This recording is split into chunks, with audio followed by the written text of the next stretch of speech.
ડાક વિભાગ તેની સેવાઓને વધુ અદ્યતન બનાવવા માટે હાઈટેક બનાવી રહ્યું છે। આ ક્રમમાં ડાક વિભાગે આઈટી આધુનિકરણ 2.0 અમલમાં મૂકવાનું શરૂ કર્યું।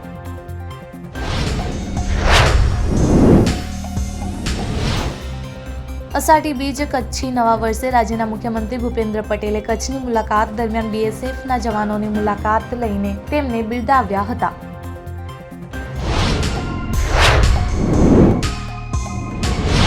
Mumbai Ahmedabad bullet train project માટે ગુજરાત વલસાડ જિલ્લામાં દમણગંગા નદી પર પુલનું બાંધકામ પૂર્ણ થઈ ગયું છે। આ પ્રોજેક્ટ માટે ગુજરાતમાં આયોજિત 21 નદી પુલોમાંથી આ 16મો નદી પુલ છે।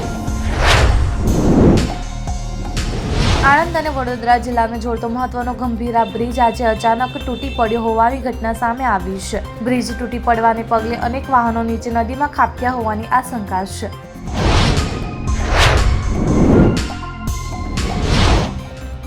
સીબીઆઈને છેતરપિંડીના કેસમાં મોટી સફળતા મળી છે। સીબીઆઈએ અમેરિકાથી મોનિકા કપૂર નામની એક મહિલાની ધરપકડ કરી છે।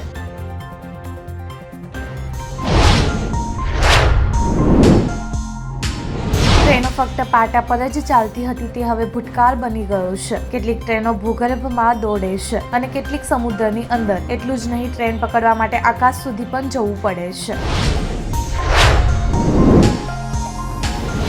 સૌથી વયોવૃદ્ધ માદા હાથી ગણાતી વત્સલાનું મંગળવારે મધ્યપ્રદેશના પન્ના ટાઈગર રિઝર્વમાં અવસાન થયું છે। વત્સલા 100 વર્ષથી વધુ વૃદ્ધ હોવાનું કહેવાય છે।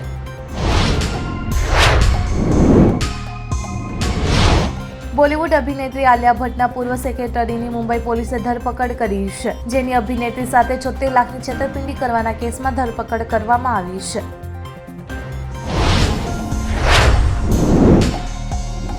9 જુલાઈના રોજ દેશભરમાં વિવિધ સરકારી ક્ષેત્રના 25 કરોડથી વધુ કર્મચારીઓ રાષ્ટ્રવ્યાપી સામાન્ય હડતાળ પર જઈ રહ્યા છે। કર્મચારીઓએ ભારત બંધનું એલાન આપ્યું છે।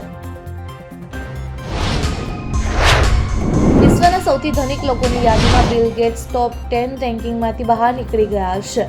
તેમની કુલ સંપત્તિ હવે ભૂતપૂર્વ માઇક્રોસોફ્ટ સીઈઓ સ્ટીવ બાલ્મરના અનુગામી કરાતા ઓછી હોવાનો અંદાજ છે।